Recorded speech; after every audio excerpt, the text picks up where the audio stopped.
Okay, this is ridiculous. Hi, my name's Brian. Welcome to my channel. I'm kind of trying to diversify. I've been doing some writing lately, and this is going to be the first in a series of basically like an audiobook, but I don't know how to do podcasts or audiobooks, so I'm just going to record it and put it on YouTube and figure that out later.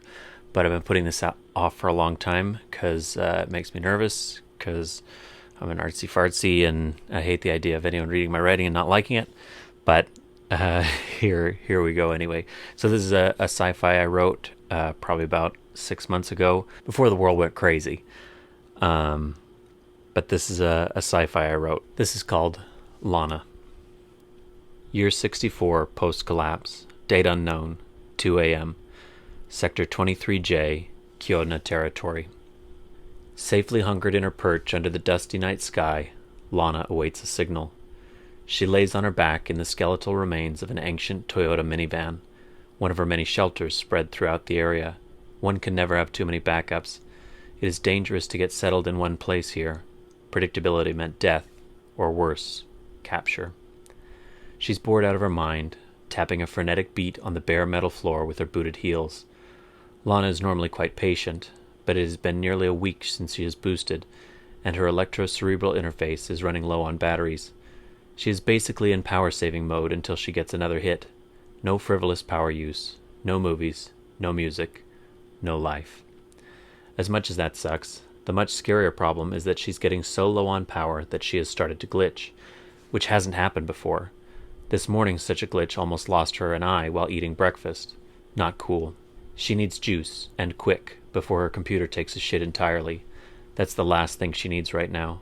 It's hard enough living in this godforsaken dump when fully augmented.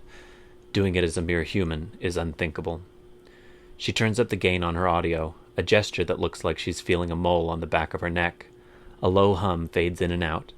LANA recognizes the signal profile of a small recycler bot, curiously scooting its way through the trails that wind between the heaping piles of civilization's detritus. Come on, fucker, she thought. They are small, but they have enough juice to get her off empty.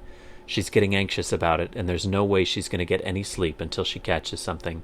A simple audio signal sounds inside her head. Boop! Trap engaged. Hell yeah. She feels relief, but it is quickly replaced with a new tension.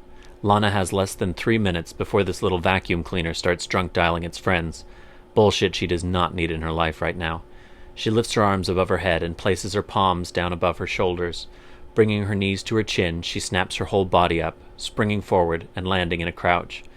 This is completely unnecessary, but it makes her feel like a ninja.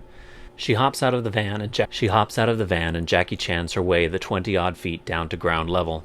She sprints and hurtles deftly through the ground level of the metal jungle unironically called the Heap. Through busted car windows and under leaning towers of porta-johns, there is a steady beeping in her head, telling her whether she is getting warmer or colder. In addition, LANA knows down to the millimeter where she placed her traps, and within 30 seconds she is halfway there. LANA stops for a moment, calms her breath so she can hear. She checks her audio monitor, as well as a crude RF sensor she kludged together to peep on the security freaks. All quiet. She's back to a sprint, her augmented parkour making one of those old action movies from before the fall look like child's play. LANA can see the soft glow of its headlamp and slows down as she carefully approaches her prey. It was hard to be silent on all of this rubble, but she does a pretty good job of it. Good enough to stay alive for this long anyhow. As she's about to walk out into the open area, she hears a faint buzz. Fuck. A zipper. ZP-3R surveillance drone, mass-manufactured in the early 30s by the Ryu Corp. They're used by everyone and their mother, from the military to your nosy neighbor. Offensively weak sauce, but a killer stool pigeon if there ever was one. LANA backtracks a few yards through a tangle of mashed fencing and looks for a better vantage point. Keeping her eyes on target, she circles out to her right, pulling out her sling and flicking it loose, shaking out her shoulder. She finds a spot where she has enough vertical clearance to swing it, but still has decent cover in front of her. She reaches into a small bag and loads a missile the size of a grape. Last one. It has grooves etched into its surface, glowing lightly. The buzzing gets louder as the zipper approaches, but she still has no visual. She's trying to save energy, but she's up shit creek if she misses. LANA rubs upward along the skin at her temple, bumping up her night vision. The sky lights up and gets grainy. A black silhouette against the glow, she spots the drone. It's getting close. 20 yards. But she doesn't dare. Even with her electro-cerebral interface helping her hand-eye coordination, it's too far, and she's only got one shot. The drone approaches the downed bot. It stops for a few moments, hovering 10 feet in the air. A laser beam begins to scan the ground below it. One chance. Panic. She chokes. Lana squeezes her eyes shut and shakes her head. Get it together. She counts down from 3, pops up from behind her rusty corrugated protection, and springs into action. One full rotation, and she starts to whip her hand overhead when everything goes dark. Lana's a sniper with a sling. From 40 feet, she'll knock your head off. 20 feet, and she can make your eyeball disappear. Usually. Usually doesn't account for her interface having a seizure mid-swing, making her vision go dark for a split second and lose her target.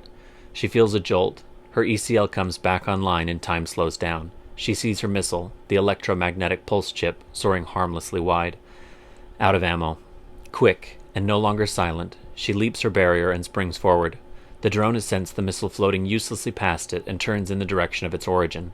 10 feet away, Lana jumps off the hood of an old hoverpod, leaping towards the copter. Halfway there, mid-flight, the drone snaps a mugshot. The flash blasts photons into her eyes, but the ECL compensates, turning the blinding light into a manageable glow. Floating through the air, she stretches to catch it. One hand grasps its landing skids, but an evasive juke from the copter causes the other to catch a fistful of whizzing blades.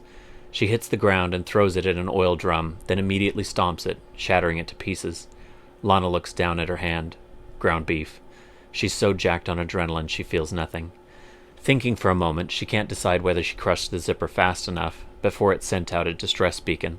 Her RF sensor didn't catch anything, but it might have transmitted on a different frequency, depending on who sent the drone and how the message had been coded. It would have taken at least a couple of seconds for it to compress and transmit the photo. She couldn't take the chance. Fuck. Gotta get moving, and quick. Lana approaches her bounty and looks at the bot's intake port. Her trap was shredded. Gonna have to work on that. Oh well. She flips the bot and pulls a flat-blade screwdriver out of her boot. She places it at the edge of the bot's access panel. Winding up to strike it with the heel of her palm, she catches herself. Lana looks at her hand. It's dripping blood, starting to throb with pain. She stands up and kicks the screwdriver with her boot. The door springs open to reveal the bot's electronic guts. She rips the batteries out and throws them in her bag, then jabs her screwdriver at the wires that connect the bot's comm antenna. She scoops up the remains of both bots, walks over and dumps them in the trunk of a nearby car, disposing the evidence, whatever good it might do. She scans the area for a few seconds. Satisfied, she starts running. Lana's going to have to move again, which sucks. She was starting to get comfortable here, if such a thing was possible. So that's I guess the first chapter or everything of a short story I wrote. I thought it was really fun. It was the first time I've ever written fiction, really. And sci-fi's always been something I've been really into. So I don't know. Let me know what you think. If you have thoughts, I don't know what kind of format to do. I'm an unpublished. I can't say I'm an author, but I've written a bunch of stuff, and I'm entirely unpublished. So I don't know if you have any ideas on how I could improve this. I thought about trying to find someone who could draw cartoons, just to have like a slideshow or a comic strip go along with it. So if you know anybody, holla at your boy. But anyways, I'm gonna try and do a couple more of these. Actually, I'll probably just bang out like 5 of them right now and then never do them again. But anyways, thanks for listening. And if you have any... Actually, I thought about making this one in like a choose-your-own-adventure book. Those kind of went out of style in the 90s, but I thought it'd be really fun to, it's almost like choose-your-own-adventure books got taken over by video games.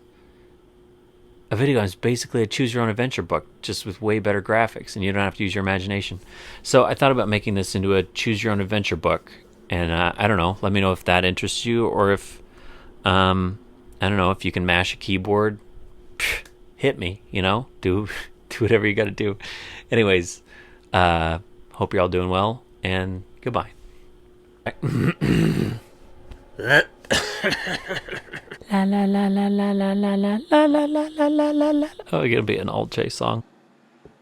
Gracias. That means thank you. If you want to see a microscope video, click there. If you want to see a how-to, click there. If you want to subscribe, click there. If you want to see you get Rickrolled, click there. Okay.